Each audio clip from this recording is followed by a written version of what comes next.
Hello, class, grade 12 college. It is June 15th, and we are here to talk about the Hound of the Baskervilles.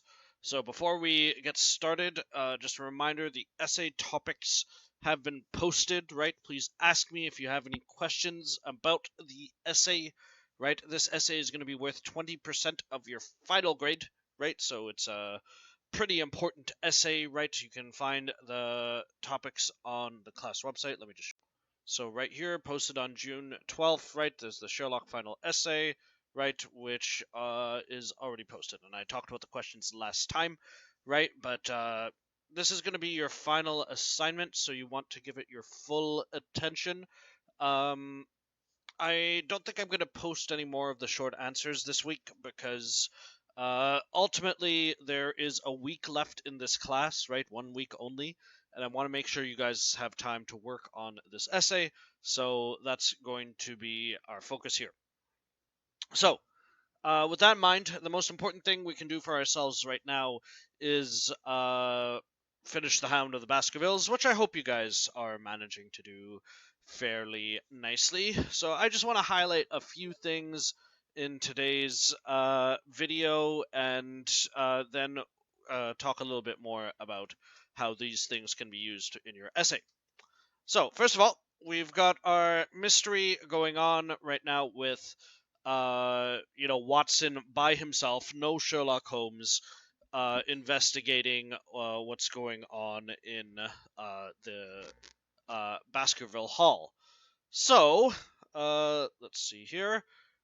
On chapter 9, right? We talked about chapter 9 a little bit last time, but I just wanted to indicate one of the clues that we have. We find that Sir Henry, right, is falling in love with one of the Stapletons, right? There's this paragraph just in the middle of the chapter here.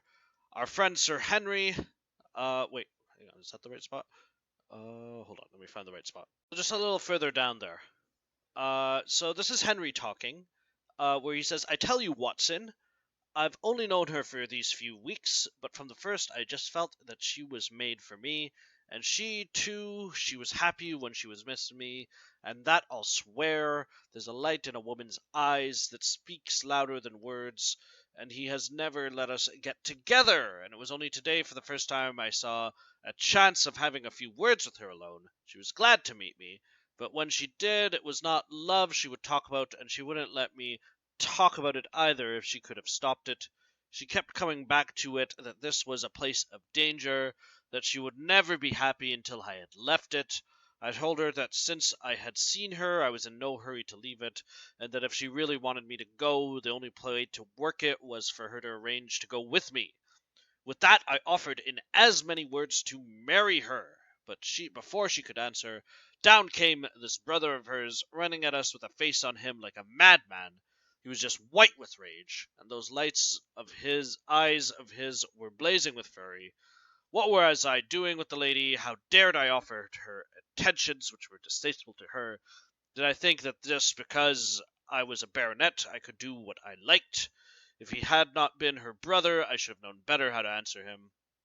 As it was, I told him that my feelings towards his sister were such I was not ashamed of, and that I had hoped she might honor me by becoming my wife. That seemed to make the matter no better, so then I lost my temper too, and I answered him rather more hotly than I should perhaps, considering that she was standing by. So it ended by his going off with her, as you saw, and here I am as badly puzzled a man as any in this country. Just tell me what it means, Watson, and I'll owe you more than ever I can hope to pay. So, Stapleton doesn't like this idea of his sister being with Sir Henry here, right? And you might think to yourself, why not, right? That is actually part of the puzzle here, right? Because if you think about it, you may want to think back to the maiden wiser than the czar here, right? Henry's a little czar, right? Not as powerful or anything, or not as rich, but Henry is very rich, right? Owns an enormous house and has a huge social position, right? So he's got all that stuff, right? He's also not a particularly bad person, right? And so you might ask yourself the question which is, why would Stapleton be so upset about this, right? About him being interested in his sister, right? If an enormously wealthy person is interested in your sister, then, could benefit you, right? So it's sort of mysterious about what Stapleton has against his sister, and that is indeed part of the puzzle. But as I've said before, this is Watson we're dealing with. And he sees this thing, and as it says right in the next sentence, I tried one or two explanations, but indeed, I was completely puzzled myself, right? So Watson looked at this, and he's like, I don't know what's happening. I don't know. Because Watson is, of course, not someone who will figure anything out by himself, right? It's always Sherlock Holmes who figures things out, but we've got no Sherlock Holmes right now. So we're presented with a lot of problems in these chapters, right? Not least of which is, as I've mentioned, the fact that people are hearing a dog howling in the countryside, right? This is just a little bit down in the chapter. Uh, where it says, my blood ran cold in my veins, for there was a break in his voice, which told of the sudden horror which had seized him. What do they call this sound? He asked. Who? The folk of the countryside. Oh, they are ignorant people. Why should you mind what they call it? Tell me, Watson, what do they say of it? I hesitated, but could not escape the question. They say it is the cry of the Hound of the Baskervilles, right? So there's howling in the countryside, right? Peasants are hearing it, locals are hearing it, and, they're saying it's the Hound of the Baskervilles, and Watson has no idea about any of this, right? Without Sherlock Holmes, Watson's got sort of nothing, right? He's sort of just like, oh, what's going on, right? So, he doesn't have the ability to solve this thing on his own. Fortunately for Watson, there is help that comes. Let's see here. So, what Watson looks for is the man on the tour, right? We talked about this last time, right? He thinks there's this mysterious guy watching the house out there on the tour, right? Which again is that sort of mountain thing. So we've got this guy who's sort of looking in on Henry and everything. So that's probably the guy. So Watson makes it his mission to track down, right, the man on the tour, right? And chapter 11 is a pretty suspenseful chapter, right? You got Watson sort of climbing around and everything like that, trying to get to this guy. And let me just read the last three paragraphs here. If there was one report, there might be others, so I looked round the hut in search of them. There was no trace, however, of anything of the kind, nor could I discover any sign which might indicate the character or intentions of the man who lived in this singular place, save that he must be of Spartan habits and cared little for the comforts of life. When I thought of the heavy rains and looked at the gaping roof, I understood how strong and immutable must be the purpose which kept him in that inhospitable abode. Was he our malignant enemy, or was he by chance our guardian angel? I swore that I would not leave the hut until I knew, right? So he's tracked the guy down to his living place, and now he's going to find him. Outside the sun was sinking low, and the west was blazing with scarlet and gold. Its reflection was shot back in ruddy patches by the distant pools which lay amid the great Grimpenmire. There were two towers of Baskerville Hall, and there was a blur of smoke which marked the village of Grimpen. Between the two, behind the hill, was the house of the Stapletons. All was sweet and mellow and peaceful in the golden evening light, and yet, as I looked at them, my soul shared none of the peace of nature, but quivered at the vagueness and terror of that interview which every instant was bringing nearer. With tingling nerves and a fixed purpose, I sat in the dark recesses of the hut and waited with somber patience for the coming of its tenants, right? So he's waiting there to ambush this guy, right? Waiting for this mysterious man that lives on the tor. And here we are. And then at last I heard him, far away, the sharp clink of a boot striking upon a stone, then another, and yet another, coming nearer and nearer. I shrank back into the darkest corner and cocked the pistol in my pocket, determined not to discover myself until I had an opportunity of seeing something of the stranger. There was a long pause which showed that he had stopped. Then, once the footsteps approached and a shadow fell upon across the opening of the hut, "It's a lovely evening, my dear Watson," said a well-known voice. "I really think you will be more comfortable outside than in." So, uh, turns out, right at the end of chapter 11 and going into chapter 12, that mysterious figure is Sherlock Holmes, right? So, uh, this turns out to be Sherlock Holmes.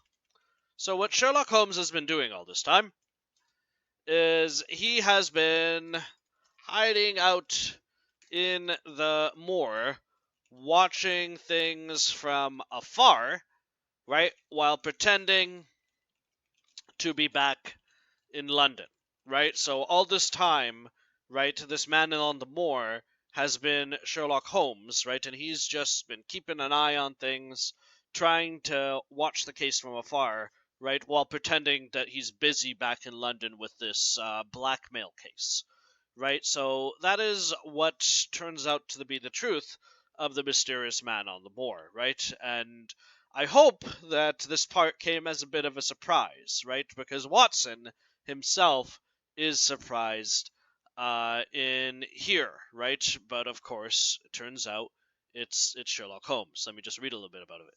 For a moment or two I sat breathless, hardly able to believe my ears. Then my senses and my voice came back to me, while a crushing weight of responsibility seemed in an instant to be lifted from my soul.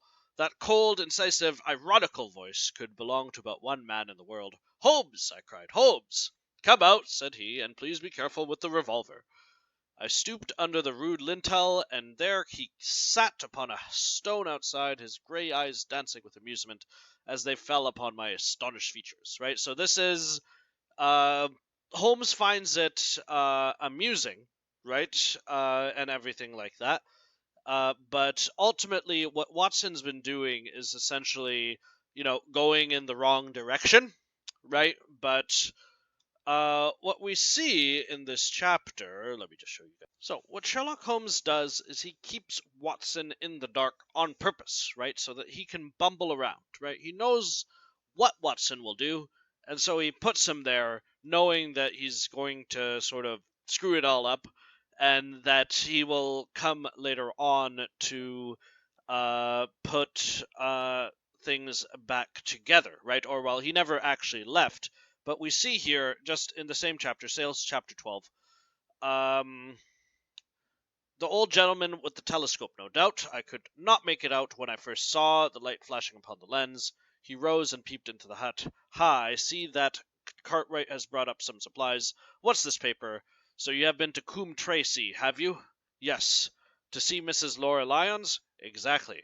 "Well done. Our researches have evidently been running on parallel lines, and when we unite our results I expect we shall have a fairly full knowledge of the case." "Well, I am glad from my heart that you are here, for indeed the responsibility and the mystery were both becoming too much for my nerves. But how in the name of wonder did you come here, and what have you been doing?" "I thought you were in Baker Street, working out that case of blackmailing." "That was what I wished you to think." "Then you use me, and yet do not trust me," I cried with some bitterness. "I think I have deserved better at your hands, Holmes. My dear fellow, you have been invaluable to me in this as in many cases. I beg that you will forgive me if I have seemed to play a trick upon you. In truth, it was partly for your own sake that I did it. It was my appreciation of the danger which you ran which led me to come down and examine the matter for myself. Had I been with Sir Henry and you, it is confident that my point of view would have been the same of yours, and my presence would have warned our very formidable opponents to be on their guard. As it is, I have been able to get about as I could not possibly have done had I been living in the Hall, and I remain an unknown factor in the business, ready to throw in all my weight at a critical moment." So, he doesn't tell Watson the plan, right? And essentially the reason is that Sherlock knows this guy is sort of dumb, right? And will sort of do the things he expects him to do. And that more importantly, the criminal knows that Watson is dumb too. And so they'll be off their guard because they'll think, Sherlock Holmes isn't here. It's just Dr. Watson, and that guy can't figure anything out. So that's part of Sherlock Holmes's plan. So, if you're looking for your essay to talk about number one, Watson's role in the story, right, and what he sort of does, how it's important for our understanding of the story, and everything like that, this is something to maybe consider, right? That Watson is himself, uh, you know, used by Sherlock Holmes, right? He's a tool employed in Sherlock Holmes's arsenal, right? So that is certainly something you should consider. Now then, so it's at this point that I want to start to talk about the solution to the mystery. So if you have not read up to chapter 12 of the story so far, right, if you're only on chapter 10 or something right now, first of all, you're behind and you need to catch up.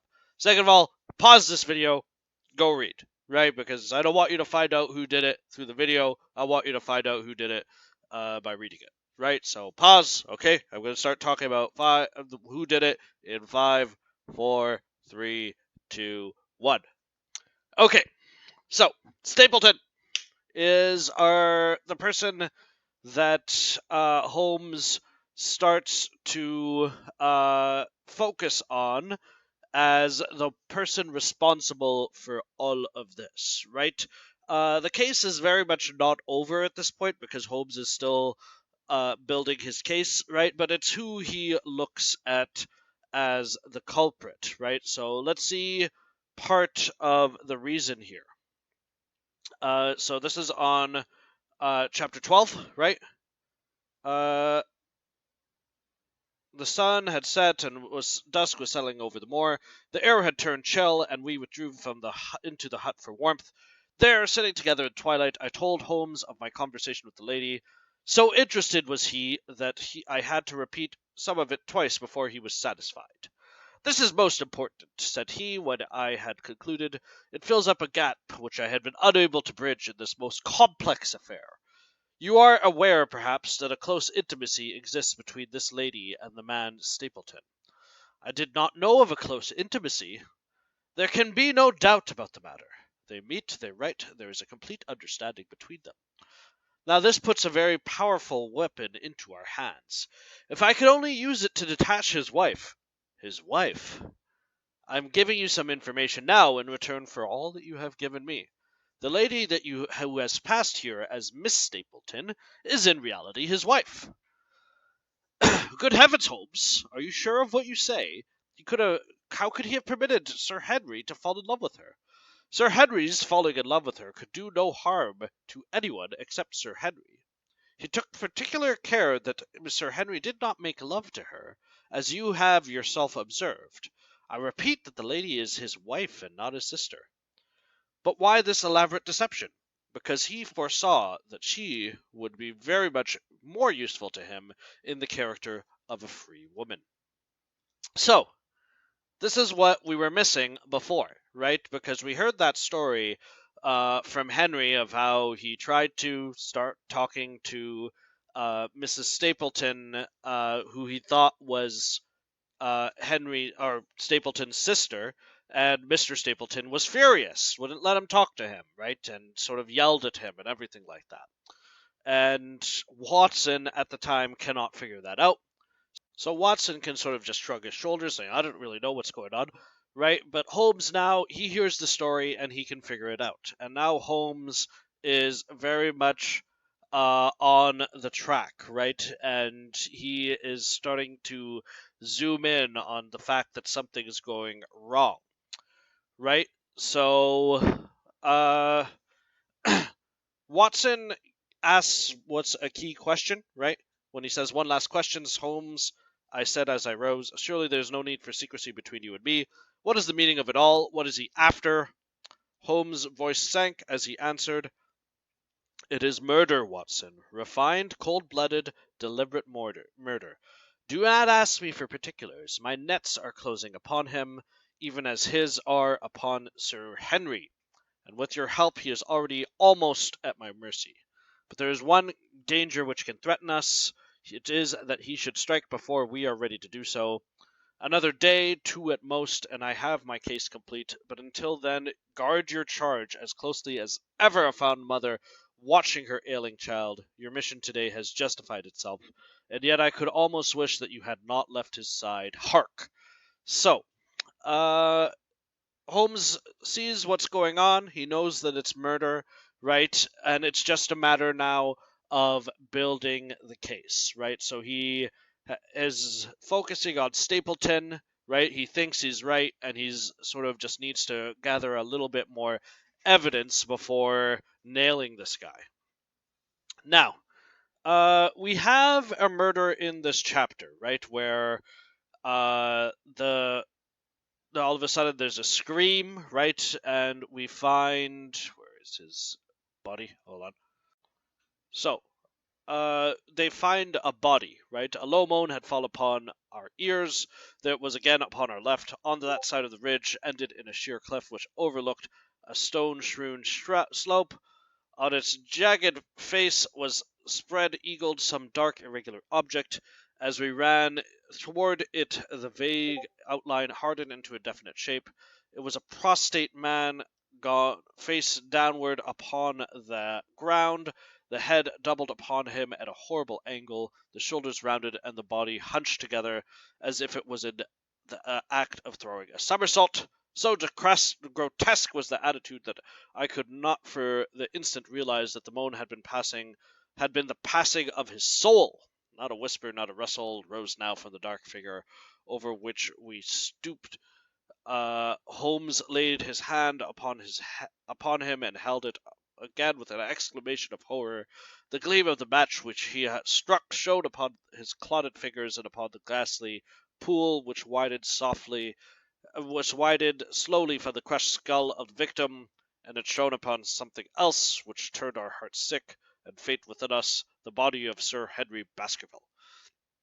So, the body here discovered. At first, they think it's Sir Henry's body, right? So they think for a moment that Sir Henry has died, right? So they think that Sir Henry has died, right? And it's important just to note how this happens, right? Stapleton brings an enormous dog out to the countryside, has it scare the person, right? Especially thanks to the legend that was spreading around, so that they run away and get themselves killed in the moor, right? The moor, by the way, is dangerous, right? If you run around the moor in the middle of the night, you're going to trip, you're going to fall, you're going to break your neck, right? So that is essentially Stapleton's strategy here. He's got a giant dog, and he's getting people to run away and kill themselves on the moor, right? Or at least that's the theory that goes. Now, fortunately for Holmes and Watson, right, they're really freaked out at first, but they find out it's a beard. The guy has a beard, and of course, Henry doesn't have a beard, right? And that's not Henry at all. It's a convict, right? But that was just a spot of luck, right? Because Stapleton was targeting Sir Henry, right? And that is his primary target, right? In fact, he does show up, right, and say, he pretends not to be a killer, right? But Stapleton turned a glassy face upon us, but by a supreme effort he had overcome his amazement and disappointment. He looked sharply from Holmes to me. Dear me, what a shocking affair! How did he die? He appears to have broken his neck by falling over these rocks. My friend and I were strolling on the moor when we heard a cry. I heard a cry also. That was what brought me out. I was uneasy about Sir Henry, right? So, Sir Henry is the one who was targeted here. Now, we're coming to the end of the mystery, right? We should be able to finish this in the next few days. So by tomorrow, let's get to, at the very least, the end of the chapter 13. and I hope we can finish this off by Wednesday. All right. Now, a few comments about the essay. So, just a few more words about your essay. So first of all, for the second question about page turners, you might want to look at scenes like Watson waiting for what he thinks is a suspect in the huts, right? Waiting for that ambush, right? You're sort of thinking Watson's going to have a fight, then you find out it's Sherlock Holmes, right? That's the kind of thing that makes it a page turner, right? So you could definitely talk about that kind of thing. I think that's the easiest of the four questions, if I'm being honest. Holmes bringing the culprit to justice, right? Well, we want to not just see that he knows who did it, but how he knows that, right? So things like figuring out why Stapleton is so protective of his quote unquote sister are very important for that. Now, depiction of women, right? It is worth noting that there's only one woman in this story of any importance, and that is Stapleton's sister, right? And she doesn't really do very much, right? She's a pawn of her brother. She sort of tries to warn Henry to not go out to the moor and get himself killed, but it's not a lot, right? So that's certainly something you can talk about in that question number 4, right? Definitely question number 4 is the hardest of the 4, right? But, let me say this. If you're aiming for a 95 or whatever, you don't have to do question number 4, but, if you really want to impress me, that's the question to do. Okay? So just so you know. Not to say that you can't get 90 with the other ones, but, I do hope some people take the challenge. Let me put it that way. Anyway, guys, I hope you're enjoying the story, and I hope you're having a good weekend, or had a good weekend, and I will see you all tomorrow. But first, a word from the cat. Meow. It's like I said, the dog is responsible. Meow. The lesson is, don't get dog, only get cat. Okay, that's a very biased lesson, Dragos, but I appreciate you sharing it with us. Meow, no problem. See you all next time. Meow.